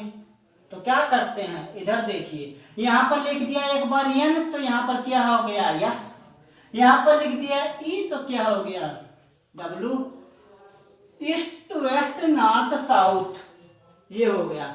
अब क्या होगा, इसमें क्या होता है, अगर मान लीजिए कहेगा कि वेक्टर यहाँ पर है, एक वेक्टर यहाँ पर है, इसकी दिशा बताइए। एक वेक्टर बीच में है 45 डिग्री पर, एक वेक्टर बीच में है 45 डिग्री पर, इसकी दिशा बताइए। अब देखिए किधर है, नॉर्थ से W की ओर, n से W की ओर, कितने पर है 45 की ओर, 45 दोनों पर बन रहा है, 45 दोनों पर बन रहा है। ये क्या हो गया, नॉर्थ से W की ओर है, किधर है, ऐसे लिखेंगे 45 डिग्री है, 45 डिग्री है। पहले किधर है, किसकी ओर है, नॉर्थ से W की ओर, तो पहले लिखेंगे W ऑफ n, ऐसे लिखेंगे। कहाँ लिखेंगे, यहां से यहां पर है ना, 45 डिग्री है, किसकी ओर है, इसकी ओर है, तो पहले इसको लिख दिया हमने W, फिर आप करके n लिख दिया। अब इसकी दिशा पता चल गई, वेक्टर की दिशा किधर है, 45 degree W of n, 45 degree W of n। अब देखिए यहां पर भी मान लीजिए एक वेक्टर है, यहाँ पर वेक्टर है, यहाँ पर है मान लीजिए 37 डिग्री, एक वेक्टर है 37 डिग्री। अब पूछेगा आपसे इसकी दिशा बताओ, वेक्टर दे दिया, अब आपसे पूछेगा इसकी दिशा बताओ, तब क्या करेंगे? आए बताइए, तब क्या करेंगे? हम बताएंगे ना। अब देखिए इसकी दिशा क्या है, इधर से 37 डिग्री, इधर तो बराबर है ना, इधर से किधर किधर भी लिख, अगर दोनों बराबर है तो यहाँ पर यन ऑफ डब्ल्यू भी लिख सकते हैं, 45 डिग्री लिख सकते हैं यन ऑफ डब्ल्यू, यह भी हो सकता है और यह भी हो सकता है, क्योंकि दोनों सेम एंगल पर हैं। लेकिन जिधर जब कम होगा तब क्या होता है, देखिए आपसे पूछेगा एन और डब्ल्यू और एस के बीच एक वेक्टर है 37 डिग्री पर, डब्ल्यू और एस के बीच एक वेक्टर है कितने डिग्री पर, 37 डिग्री पर, तो उसकी दिशा बताइए। ये तो आपको पता है पूर्व पश्चिम उत्तर दक्षिण, ये आपको पता है, लेकिन इसके बीच का कुछ दिशा होती है, आपको पता है दिशा कितनी होती है? 10 दिशाएं होती हैं, आपको लगभग 4 ही पता होंगी, लेकिन कितनी होती है? 10 दिशाएं होती हैं। देखिए एक इधर हो गया, एक इधर हो गया, एक इधर हो गया, एक इधर, कितना हो गया? 1 2 3 4, 4 हो गई। अब देखिए यहां पर भी तो एक दिशा बना, डब्ल्यू ऑफ एन कुछ भी हो सकता है, उत्तर दक्षिण, दक्षिण उत्तरोत्तर, हिंदी में दक्षिण उत्तरोत्तर कहते हैं, तो हो गया ना डब्ल्यू एन। यहां पर क्या होगा, यहां पर हो जाएगा एस डब्ल्यू। अगर इसके बीच 3 है तो यहाँ पर भी कितना होगा, देखिए 1 2 3 4, तो यहाँ पर भी होगा 5 6 7 8, ये हो गया 8 दिशा। एक लेकिन ऊपर भी होता है, एक नीचे भी तो होता है, ऊपर की तरफ बॉल को उछाल दिया, 6 मीटर जमीन के अंदर गाड़ दिया, या भी तो अंदर गाड़ दिया, 6 मीटर नीचे, इशारा तो किया ना किसी की ओर। जब इशारा भी हमारा क्या होता है, दिशा बताता है। आप कहीं चोर पकड़ना है, वह चोर आपको धमकी दिया है, आपको चोर पकड़ना है, पुलिस खोज रही है, तो क्या करेंगे? आपको अगर नहीं तो इशारा भी ऐसे कर सकते हैं ना, चोरी पकड़ में है, पकड़ लीजिए, तो ये हो गया। तो आपको बताया कि 10 दिशा होती है, 1 2 3 4, इसके बीच में यहाँ यहाँ यहाँ 4 4 कितना हो गया? 8, एक ऊपर और एक नीचे, ये तो हो गया। अब देखिए आपसे पूछ लेगा कि एस और डब्ल्यू के बीच एक वेक्टर है 37 डिग्री पर, एस और डब्ल्यू के बीच एक वेक्टर है कितने पर? 37 डिग्री पर। तो आपसे क्या कहेगा कि बताइए उसकी दिशा क्या होगी, तब क्या करेंगे आप? यहाँ पर लिख दिया 37 डिग्री, जिधर कम होगा, इधर से तो इधर मुड़ा है ना, जब इधर से इधर मुड़ा है, किसकी ओर मुड़ा है पहले बोलेंगे, जिसकी ओर मुड़ा है या डब्ल्यू की ओर मुड़ा है। अब आप करके लिख देंगे या डब्ल्यू ऑफ एस, ये हो गया हमारा 37 डिग्री, डब्ल्यू ऑफ एस हो गया। अभी आपको हमने यह क्यों बताया? अब देखिए यह आपको हमने इसलिए बताया, जैसे कि आपको लिख दिया जाए, यहाँ पर क्वेश्चन दे दिया जाए, यहाँ पर लिख दिया जाए कि 37 डिग्री, क्वेश्चन ऐसे देगा, क्वेश्चन देगा 37 degree east of south question. अब इसको बताएगा कि भैया एक वेक्टर है 37 डिग्री पर, वेक्टर है ई और एस के बीच, तो उसकी दिशा बताइए। तो आप क्या करेंगे, आपको ज्यादा कुछ नहीं करना, जैसे कि देखिए आपको हमने बता दिया ये। अब यहाँ क्वेश्चन लिखा है, यहाँ पर 37 डिग्री ई ऑफ एस लिखा है, इसको वेक्टर के फॉर्म में लिखिए, कैसे लिखेंगे? यहाँ पर आपने एक बना दिया, ये चतुर्थांश बना दिया, मतलब चतुर्थांश भी इसको कहते हैं गणित के रूप में। तो देखिए आपको आपने यहाँ बना दिया। अब क्या करेंगे, यहाँ पर लिख दिया एन, तो यहाँ पर हो गया एस, ई तो डब्ल्यू, ईस्ट के सामने वेस्ट, नॉर्थ के सामने साउथ, ये हो गया। अब देखिए बात किसकी कही गई है, ई और एस की बात कही गई है ना, तो डायरेक्ट ई और एस के बीच आ जाएंगे। बात किसकी कही गई है, ई और S, 37 degree E of S, E और एस के बीच आ गए। अब आपका काम इतना आसान हो गया, बस 2 चीज देखे उसी के बीच आ गए, इधर कुछ नहीं, इधर हटा दो, कोई फायदा नहीं, यहाँ आ गए। अब देखिए लिखा है 37 डिग्री ईस्ट ऑफ साउथ, जिसकी ओर लिखा, जिसकी ओर है पहली, जिसकी ओर है उसे पहले लिखेंगे, ये आपको हमने बताया, जिसके ओर है उसे पहले लिखेंगे, जिसके ओर है उसे पहले लिखेंगे, ये आपको हमने बताया। तो क्या करेंगे, ई की ओर है, यहाँ पर कितना है 37 डिग्री, 37 डिग्री है, ई की ओर है तो ई को पहले लिखा गया है ना। अगर यहाँ पर यस आप ई हो जाता तो क्या हो जाता, जिसकी ओर होता है उसकी ओर एंगल बना देते हैं, इधर ई की ओर है तो इधर एंगल बना दिया, हो गया ना हमारा। अब यहाँ लिख सकते हैं 37 डिग्री, 37 डिग्री हो गया हमारा ई ऑफ एस, 37 डिग्री हो गया हमारा ई ऑफ एस, ये हो गया। अब आपको अगर दे दिया जाए, अगर आपको दे दिया जाए कि 57 degree 57 degree 57 degree 57 degree north of east, बताइए वेक्टर कहाँ होगा? 57 degree north of east, vector बताइए कहाँ होगा? तो आप क्या करेंगे, आप यहाँ एन और ई दिया है ना, तो डायरेक्ट एन और ई के बीच पहुंच जाते हैं ना, ज्यादा कुछ नहीं करना, एन और ई के बीच डायरेक्ट पहुंच गए। यहाँ एन है, यहाँ ई है, पहुंच गए ना। अब देखिए 57 डिग्री दिया है, एन ऑफ ई जिसकी ओर है, जिसकी ओर है उसे पहले लिखा गया है, इधर है, इधर मान लीजिए 57 डिग्री है, ये हो गया हमारा 57 डिग्री, ये हो गया हमारा 57 डिग्री। अब देखिए अब क्या होता है, इधर तो दिया है 57 डिग्री एन ऑफ ई दिया है ना, तो एन जिसकी ओर है, जिसकी ओर है उसे पहले लिखा गया, ये इधर सॉरी मिस्टेक हो गया, ये इधर होगा। तो देखिए इसकी ओर है, एन की ओर है, किसकी ओर है? एन की ओर है, तो उसे पहले लिखा गया, तो यहाँ पर लिख सकते हैं 57 डिग्री, ये होगा हमारा वेक्टर एन ऑफ ई। इससे पूछेगा क्वेश्चन, ये सीबीएसई बोर्ड वालों के लिए भी हो सकता है, सीबीएसई बोर्ड वालों के लिए क्वेश्चन ऐसे आता है। तो देखिए यहाँ लिखा था 57 degree north of east, vector बनाइए, तो आपने डायरेक्ट क्या किया, एन ऑफ ई, एन और ई के बीच एक चिन्ह खींच दिया, तीर बना दे वेक्टर। और 57 डिग्री किधर है? जिसकी ओर है, इसकी ओर है ना, तो इसे करेंगे ना, इसे तो जाएगा, तो यहाँ पर हमने बना दिया 57 degree east of north of east हो गया। ये तो आप जानते हैं, इसे क्वेश्चन आएगा। अब आगे बढ़ते हैं, अब आगे क्या होगा, अब देख लेते हैं आगे क्या होगा। आपको तो पता होगा वेक्टरों को कैसे जोड़ा जाता है, वेक्टरों को कैसे जोड़ा जाता है, ये तो आप जानते होंगे, आपने देखा कि एक तीर ऐसे है, तो एक तीर के ऊपर ऐसे जुड़ गया, एक तीर के ऊपर ऐसे जुड़ गया, ऐसे तो होता है ना। अब देखिए ऐसे तो हो गया, लेकिन क्या है, सही है, बिल्कुल सही है। जब भी यहाँ जुड़ेगी, जब भी यहाँ जुड़ेगी तो यहाँ ऐसे जुड़ेगी। इससे पहले आपको ये बता दें कि वेक्टर के कुछ इंपॉर्टेंट फैक्ट बता दे, मतलब नियम क्या होता है वो आप बता दे। पहला नियम क्या है, जैसे कि अगर कोई एक वेक्टर है, यहाँ है हमारा एक वेक्टर को 2 पाई घुमाने पर, वेक्टर को अगर 2 पाई घुमा दे, अगर वेक्टर को 2 पाई घुमा दे तो कोई परिवर्तन नहीं होगा, कोई परिवर्तन नहीं होगा, कोई परिवर्तन नहीं होगा। अगर वेक्टर को 2 पाई मतलब कितना होता है, पाई मतलब होता है 180 डिग्री, अगर इसमें 2 का गुना कर दिए तो हो गया 360 डिग्री। ये हो गया हमारा, पाई का मतलब होता है 180 डिग्री, किसमें होता है, त्रिकोणमिति आप तो पढ़े होंगे।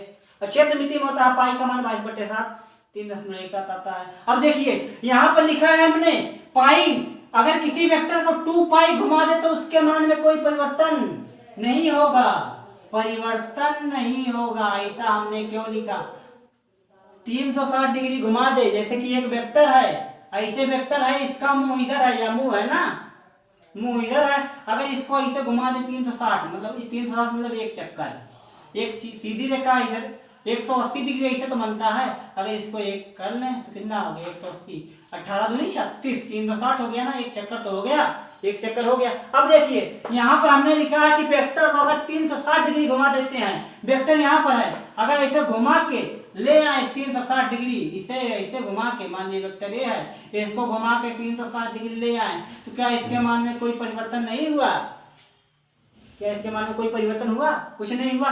वेक्टर तो ऐसे ही तो था, वेक्टर ऐसे तो था, वेक्टर को 360 डिग्री जब घुमा दिया, जब वेक्टर को 360 डिग्री ऐसे घुमा दिया तो क्या हुआ, वेक्टर जब हमने 360 डिग्री घुमा तो उसी रूप में तो आ गया, वेक्टर पहले भी ऐसे था, 360 डिग्री ऐसे घुमा दिया, वेक्टर ऐसे तो है, मान घड़ी की सुई देखे हैं आप, ऐसे 12 बजता है, यहाँ पर कितना बजता है 3, यहाँ पर होता है 8, मान लीजिए यहाँ पर होगा 6, 9 हो गया, ऐसे तो होता है, सुई ऐसे तो चलती है, टिक टिक टिक टिक ऐसे करके चलती है ना, फिर वापस उसी पर आ जाती है। अब क्या, अगर उसके बीच का डिस्प्लेसमेंट पूछे, विस्थापन पूछे तो क्या होगा, 0 होगा। कैसे 0 होगा, अगर कोई व्यक्ति यहाँ है, अगर कोई व्यक्ति मान लीजिए यहाँ पर आम है, यहाँ पर वह खड़ा है, आम गिरा है, यहाँ पर व्यक्ति यहाँ पर खड़ा है, व्यक्ति यहाँ पर खड़ा है, यहाँ पर आम गिरा है, आम गिरा है, आप व्यक्ति से कहिए व्यक्ति जाकर तुम आम यहाँ ले आओ, तुम जाओगे फिर आम ले आओगे, उसकी कितना दूरी चला, कुछ नहीं चला, विस्थापन कितना हो गया 0। क्यों 0 हो गया, क्योंकि वहां गया फिर उसी जगह पर आ गया ना, ऐसे तो गया, यह गया यहाँ से 360 डिग्री, फिर घूमकर उसी जगह पर आ गया, तो कोई परिवर्तन हुआ? कुछ नहीं परिवर्तन हुआ, 360 डिग्री उसी पर आकर पुनः टिक गया। तो आपको बता दे, अगर वेक्टर, कोई भी वेक्टर है, उसको 2 पाई मतलब 360 डिग्री घुमाकर रख देते हैं, 360 डिग्री इसे घुमाकर रख देते हैं। यहाँ हमारा, इसको मान लीजिए मुंह है, या अब यह हमारा वेक्टर है मान लीजिए, इसको ऐसे तो है, ऐसे तो है वेक्टर, ऐसे तो है, इसको घुमा लाए, ऐसे घुमाना है ना वेक्टर, ऐसे ऐसे घुमा लाए, फिर इसी को इसी पर रख दिए, कोई परिवर्तन हुआ? कुछ नहीं, उसी की उसी जगह पर ऐसे आके टिक गया, कोई परिवर्तन नहीं हुआ। तो हमारा क्या हो गया? अगर वेक्टर को घुमा के 2 पाई, अगर वेक्टर किसी भी वेक्टर को 2 पाई घुमा देते हैं तो उसके मान में कोई परिवर्तन नहीं होता है। ये हमारा हो गया पहला नियम। अब क्या होता है, अब दूसरा देख लेते हैं, या वेक्टर के बारे में है, वेक्टर के बारे में है बातें। वेक्टर को 2 पाई घुमा देते हैं, 2 पाई मतलब 360 डिग्री लिख देते हैं, वेक्टर को 360 डिग्री घुमा देते हैं तो उसके मान में कोई परिवर्तन नहीं होगा। यह हो गया हमारा। अब दूसरा देखते हैं, अगर वेक्टर, कोई वेक्टर है, अगर मान लीजिए कोई वेक्टर है, इस वेक्टर को कहीं पर भी ऐसे ही जिस दिशा में है, मान लीजिए ऊपर की तरफ है, यहाँ ना ऊपर की तरफ है, वेक्टर ऐसे है, इसको उठा के आप कहीं पर भी रख सकते हैं, दुनिया में किसी भी कोने में रख सकते हैं। लेकिन क्या करना होगा, कुछ 2 चीजें हैं, उसको चेंज नहीं करना होगा। क्या? पहली चीज जो दिशा है ना, उसको चेंज नहीं करना। अगर तीर ऐसे है तो उठा के आप यहाँ पर भी रख सकते हैं, यहाँ पर भी, कहीं पर भी रख सकते हैं। बस क्या करना है, यह जो दिशा है ना, अगर इधर है तो इधर, अगर ऊपर है ना इसे वेक्टर, तो इसे ऊपर कहीं पर भी उठा के इसे रख सकते हैं। लेकिन क्या करना है, दिशा नहीं चेंज करनी है, वेक्टर की दिशा नहीं चेंज करनी है, नहीं तो वेक्टर ही चेंज हो जाएगा। अगर वेक्टर में दिशा चेंज कर दिए तो वेक्टर चेंज हो जाएगा। ये हो गया हमारा पहला। अब दूसरा क्या है, ये तो हो गया, इसका परिमाण भी नहीं चेंज करना, मतलब इसकी पूछिए लंबाई है ना, मान लीजिए 5 मीटर है, एक वेक्टर है, या 5 मीटर है, 5 मीटर है, इसको उठा के यहाँ पर भी रख दिया। अगर 5 मीटर यहाँ पर भी है तो तब तो सही है, वेक्टर में कोई परिवर्तन नहीं हुआ। लेकिन अगर यहाँ पर 6 मीटर कर दिए, दिशा तो वही है, उठाकर अगर इसकी लंबाई 6 मीटर कर दिए तो वेक्टर हमारा चेंज हो गया, ना चेंज। अब आपको इससे क्या पता चलता है कि वेक्टर को आप उठाकर कहीं पर भी रखें तो उसके मान में परिवर्तन नहीं होगा। कब तक? वेक्टर को कहीं पर भी उठाकर रखने पर। ऐसे लिखिए ना अपनी भाषा में, वेक्टर को कहीं पर भी उठाकर रखने पर, कहीं पर भी उठाकर रखने पर उसके मान में परिवर्तन नहीं होगा, उसके मान में परिवर्तन तब तक नहीं होगा। ऐसे लिख दीजिए, तब तक नहीं होगा। कब तक नहीं होगा? हमने तो लिख दिया कि वेक्टर को कहीं पर भी उठाकर रखने पर, दुनिया के किसी भी कोने में, पृथ्वी पे, चाहे इसको वायुमंडल में ले जाए, चाहे कहीं पर धरती के नीचे कहीं पर भी ले जाइए। लेकिन क्या करना होगा, उसके लिए 2 बातें हैं। क्या करना होगा? दिशा नहीं चेंज करनी है, दिशा नहीं बदलनी है, दिशा नहीं बदलनी है। पहला हो गया।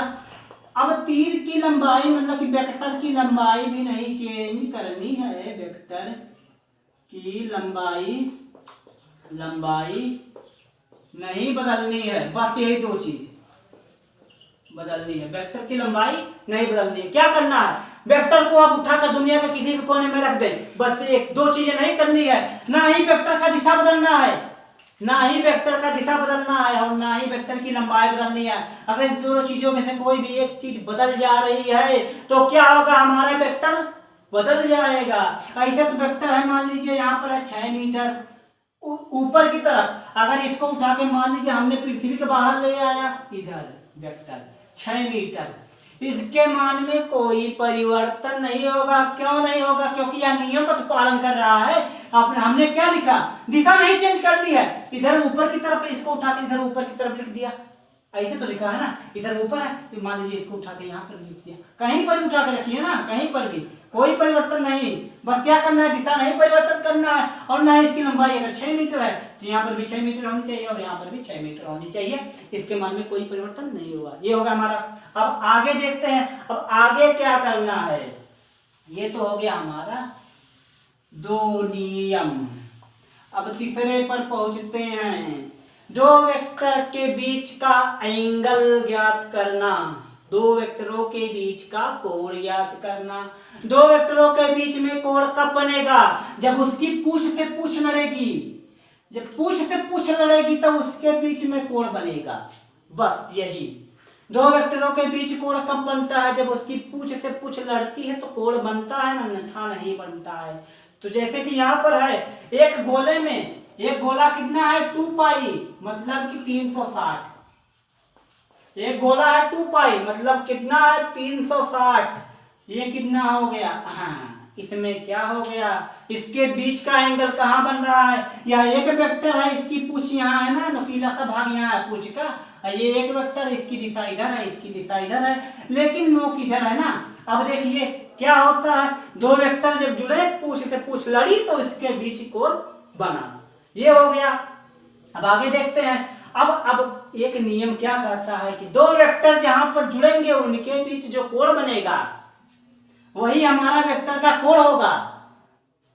जहां दो वेक्टर जुड़ेंगे, जहां पर दो वेक्टर जुड़ेंगे उनके बीच जो कोण बनेगा, दो वेक्टर की जब पूछ से पूछ लड़ेगी, जब दो वेक्टर की पूछ से पूछ लड़ेगी तो उसके बीच कोण बनेगा, वही कोण हमारा होगा वेक्टर का कोण। यह हो गया हमारा तीसरा नियम। पूछ से पूछ लड़ गई तो कोण बन गया। ये हो गया हमारा तीसरा नियम। अब क्या करना है इसमें बता दे कि वेक्टर के बीच जो कोण बनता है, वेक्टर के बीच जो कोण बनता है वह 0 डिग्री से कभी छोटा नहीं होगा और ना ही 180 डिग्री से बड़ा।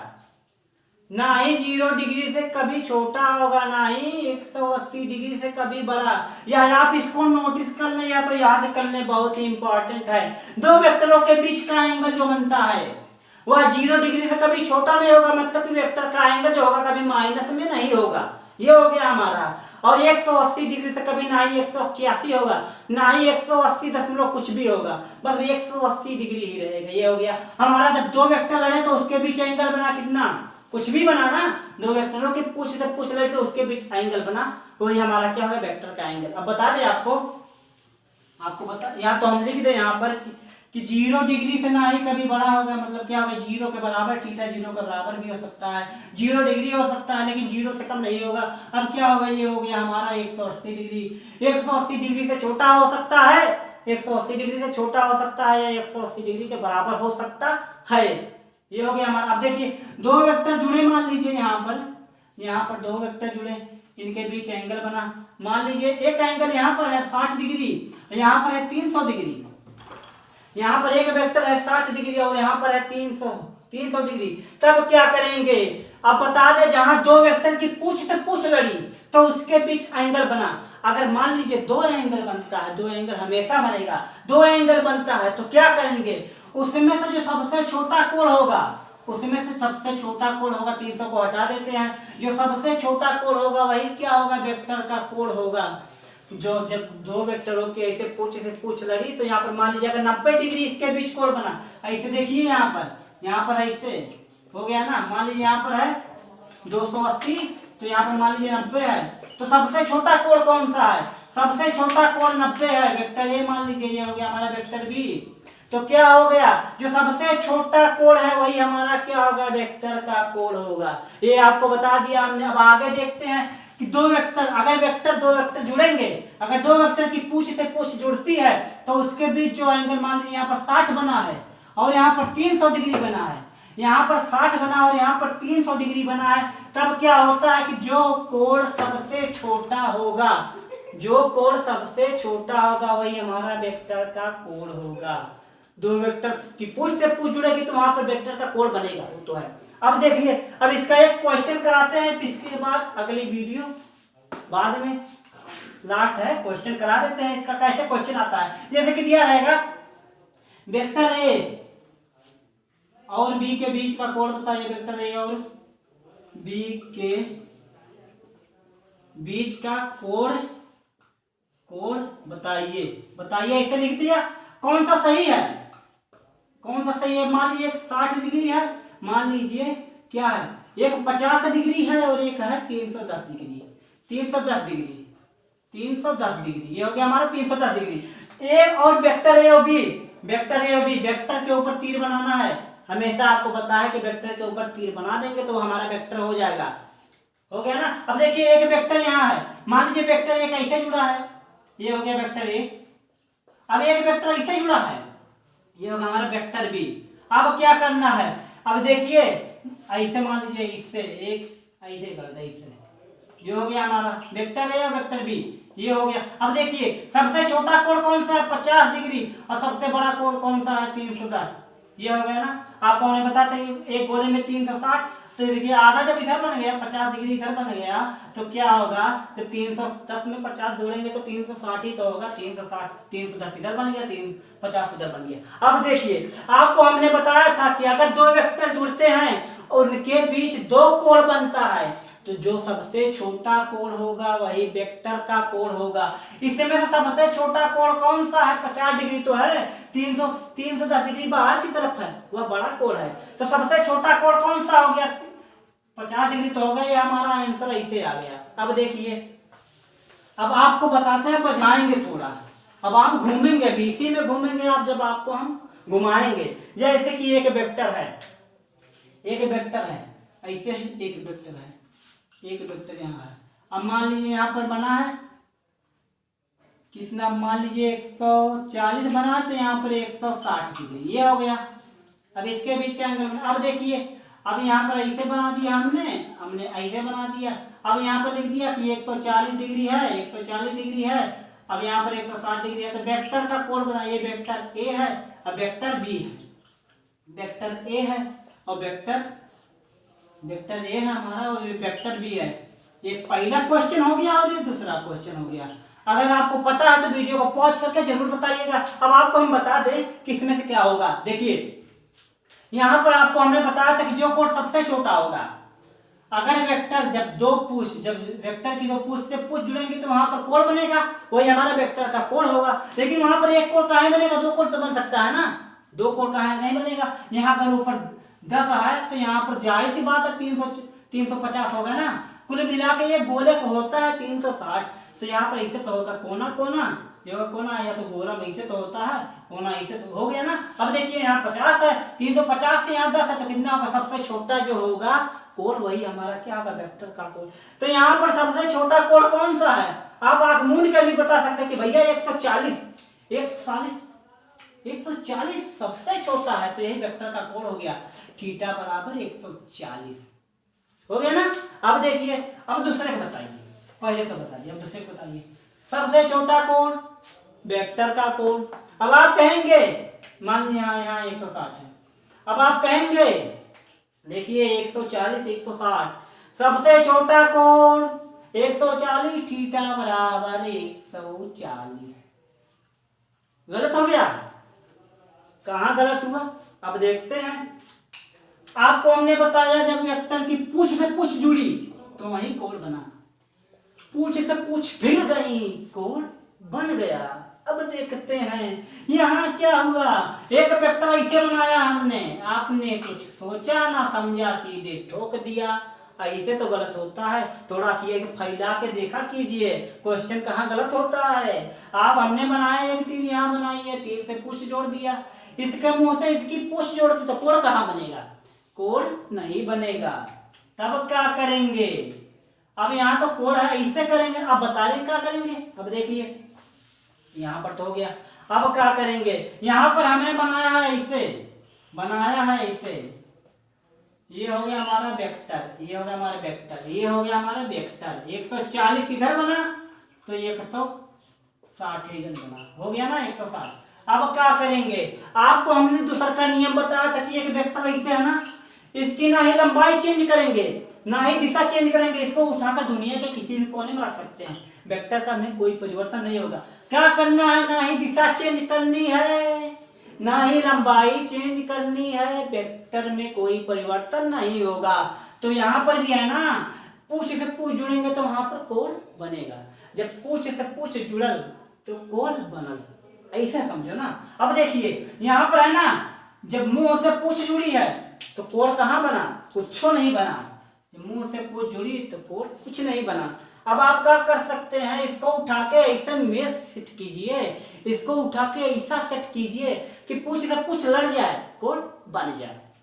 पूछ से पूछ लड़ जाए कोण बन जाए तो क्या करेंगे? दूसरा का नियम का आता है। पहला तो बताया था कि 2 पाई किसी भी वेक्टर ऐसे वेक्टर है ना उसको ऐसे गोल गोल घुमा दे 360 डिग्री, क्या होता है? गोल गोल घुमा दे 360 डिग्री तो वेक्टर में कोई परिवर्तन नहीं होता है। और दूसरा बताया कोई वेक्टर ऐसे है, ये तो हमारा पहला साल हो गया, इसको मिटा देते हैं। सबसे छोटा कोण था 140, सबसे बड़ा 160, तो सबसे छोटा वेक्टर का कोण हो गया। अब देखिए दूसरा का नियम, पहले का था 200, 2 पाई 360, वेक्टर को घड़ी की सुई की घुमा दे उसके मान में कोई परिवर्तन नहीं होगा।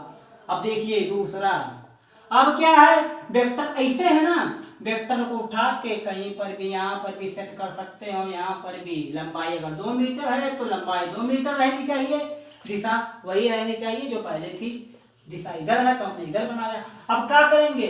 इसको उठा के इसका सेट कीजिए कि कोण बन जाए, पूछ से पूछ जुड़ जाए, तो क्या करेंगे? देखिए अब बता रहे हैं हम आपको बढ़िया से क्या करना है। देखिए यहाँ पर तो बनाया है ऐसे है ना, ऐसे है 160 बाहर 140 अंदर हो गया। अब देखिए अब अगर इसको ऐसे अगर इस वेक्टर को हमने कहा था ना ही दिशा बदलनी है ना ही लंबाई, अगर इस वेक्टर को ऐसे ले आए तो क्या हो जाएगा? पूछ से पूछ जुड़ जाएगी ना। देखिए यहाँ पर हमने दर्शाया अभी। अब देखिए बनाते हैं ना, अब हम बनाते हैं वेक्टर। देखिए ये हो गया हमारा पहला वेक्टर मान लीजिए ये है और ये हमारा वेक्टर बी है। अब देखिए बी तो वैसे ही रहेगा, अब देखिए ये जो हमारा ये वाला वेक्टर ना, इसको घुमा के इधर ले आए, वेक्टर को घुमा के इधर ले आए, कितना हो गया? वेक्टर को घुमा के इधर ले आए होगा हमारा वेक्टर ए। अब देखिए वेक्टर ए हो गया हमारा। अब क्या होता है? अब जब पूछ से पूछ जुड़ गई तो कोण बन गया, जब पूछ से पूछ जुड़ गई तो कोण बन गया। इधर ऐसे था, इसको ऐसे से घुमाए 140 था, 140 था, इधर ऐसे से घुमाए। अब देखिए यहाँ थीटा कोई ना कुछ बना कि नहीं बना? अब वेक्टर में कोई परिवर्तन नहीं किया, वेक्टर जैसे था वैसे उठा लाया। वेक्टर को हमने दूसरा के नियम में बताया था कि वेक्टर जैसे रहेगा वैसे ही उठाकर उसको कहीं पर भी रख दे, दुनिया किसी कोने में कोई परिवर्तन नहीं होगा। लेकिन क्या करना है? लंबाई ना ही चेंज करनी है ना ही दिशा में कोई परिवर्तन करना है। ये हो गया। अब देखिए वेक्टर ऐसे था ना, इसको उठा के यहाँ रख दिया तो थीटा कुछ ना कुछ बन गया ना। अब देखिए मान लीजिए अगर यहाँ थीटा बनता है 320 तो यहाँ पर कितना बनेगा? 40। 320 और 40 कितना होता है? 360 ही तो होता है। एक गोले में 360 डिग्री का एंगल बनता है। तो यहाँ पर भी देखिए गोला ऐसे बना देंगे। अगर 320 बाहर बन रहा है तो 40 तो अंदर ही तो बनेगा। हो गया ना, ऐसे ही तो कर सकते हैं। अब ऐसे तो पूछेगा क्वेश्चन, ऐसे ही पूछता है क्वेश्चन, ऐसे ही पूछेगा, कहेगा क्वेश्चन क्या कहेगा कि दो वेक्टर हैं, एक कोण, दो वेक्टर हैं, वेक्टर ए है, दो वेक्टर हैं, वेक्टर ए है, वेक्टर बी, दो वेक्टर हैं, वेक्टर ए और वेक्टर बी। एक का कोण जो वेक्टर ए और बी जब मिलते हैं, इसकी पूछ से पूछ मिलती है, ये हो गया हमारा वेक्टर ए, ये वेक्टर बी। जब इसकी पूछ से पूछ मिलती है तो दो कोण बनते हैं। जब पूछ से पूछ मिलती है तो दो कोण बनते हैं। कोण कौन सा? मान लीजिए अगर यहाँ बनता है 40 डिग्री तो यहाँ बनेगा 320 डिग्री। जब दो कोण मिलते हैं, पूछ से पूछ जुड़ती है तो दो कोण बनते हैं। मान लीजिए तो 40 डिग्री बन रहा है तो 320 डिग्री बन रहा है। तो आपको हमने तीसरे नियम में बताया कि जो सबसे छोटा कोण होगा, जो कोण सबसे छोटा होगा वही हमारा वेक्टर का कोण होगा। सबसे छोटा यही है, पूछ से तो पूछ जुड़ी है, पूछ से पूछ जुड़ी है तो ये हमारा कोण हो गया 40 डिग्री। ऐसे ही आप क्वेश्चन को आसानी से कर सकते हैं। तो दोस्तों चलिए आज की वीडियो यहीं पर आने देते हैं, फिर अगले वीडियो में फिर मिलेंगे कुछ अलग लेकर। अब बताएंगे तो आपको बता दिया कि वेक्टर का उपयोग क्यों किया गया, सदिश राशियां होती हैं क्या, ये भी बता दिया अब आपको एक रिवाज में। बता देते फिजिकल क्वांटिटी क्या होती है। फिजिकल क्वांटिटी जिसमें आंकिक मान और मात्रक होता है, भौतिक राशियां होती है। भौतिक राशियां का उपयोग क्यों किया जाता है? भौतिक राशि द्रव्यमान है 2 किलोग्राम, वह पूरे द्रव्यमान को 2 किलोग्राम पूरे के पूरे को आसानी से परिभाषित कर दे रहा है 2 किलोग्राम। अब मान लीजिए आपको अगर बुखार है 160 फ़ारेनहाइट, आपका दोस्त कहता है कि 160 डिग्री फ़ारेनहाइट बुखार है, हम कल नहीं आएंगे, तो कहते भैया ठीक है। उसमें क्या है? डायरेक्शन की बात नहीं की गई है ना, डायरेक्शन। और सदिश राशियां होती क्या है, इसमें पर आपको बताया था कि आपका दोस्त खजाना खोजने गया 5 मीटर की दूरी पर, पहले मैं यही बताया था। आपका दोस्त खजाना खोजने गया मंदिर से 5 मीटर की दूरी पर, उसको दिशा ना पता होने के कारण, उसको दिशा ना पता होने के कारण वह खजाना नहीं पाया। ऐसे ही समोसा लेने जाता है लेकिन समोसा भी नहीं पाता है। क्या वह 2 किलोमीटर तो चला जाता है, लेकिन यानी उसको पता कि किस दिशा में जाना है भैया। 2 किलोमीटर बाएं तरफ मिलेगा समोसा कि 2 किलोमीटर दाएं तरफ मिलेगा। यही बात खटक रही है ना। वेक्टर इसीलिए बनाया गया क्योंकि बहुत सी ऐसी राशियां होती हैं जिनको बिना दिशा के परिभाषित नहीं किया जा सकता। बहुत सी ऐसी राशियां होती हैं जिनको दिशा के बगैर परिभाषित नहीं किया जा सकता। अब आप कहेंगे कैसे नहीं परिभाषित किया जा सकता? ऐसे नहीं परिभाषित किया जा सकता ना। बल बताइए, बल किधर लग रहा है बताइए। आप कहेंगे किसी न किसी दिशा में तो लग रहा है। आप किधर जा रहे हैं? चौराहे की तरफ जा रहे हैं। चौराहे की दिशा में, उत्तर दिशा में। वाद व्यवहार में भी दिशा का प्रयोग किया जाता है। हो गया ना। अब सदिश राशियां जिसमें परिमाण होगा दिशा नहीं होगी वे अदिश होंगी, जिसमें परिमाण होगा और दिशा होगी वे सदिश होंगी। आपको यह भी बताया, आप यह नोट भी कर सकते हैं कि जिस राशि में परिमाण होगा और दिशा होगी वह 100% सदिश होगा। लेकिन यह भी है कि जिसमें दिशा होगी वह वेक्टर हो भी सकता है, वह वेक्टर नहीं भी हो सकता। क्यों नहीं हो सकता? क्योंकि अगर वह वेक्टर के नियम का पालन करता है तो वेक्टर होगा। तो चलिए दोस्तों, आज की वीडियो को यहीं खत्म करते हैं। अगली वीडियो में फिर मिलेंगे नए कॉन्सेप्ट के साथ। तो वीडियो को शुरू करते हैं। आपको ये भी बता दें कि अगर आप इस चैनल पर नए आए तो सब्सक्राइब करना ना भूलें। मतलब वीडियो को लाइक कर दीजिए, चैनल को सब्सक्राइब कर दीजिए, बगल में बेल का आइकन होगा उसे प्रेस कर दीजिएगा और ऑल का ऑप्शन चुन लीजिएगा। इससे क्या होगा कि हमारी कोई भी वीडियो आएगी तो उसका नोटिफिकेशन सबसे पहले आपके पास पहुंचेगा। ओके, चलिए अगली वीडियो में फिर मिलेंगे। Good bye.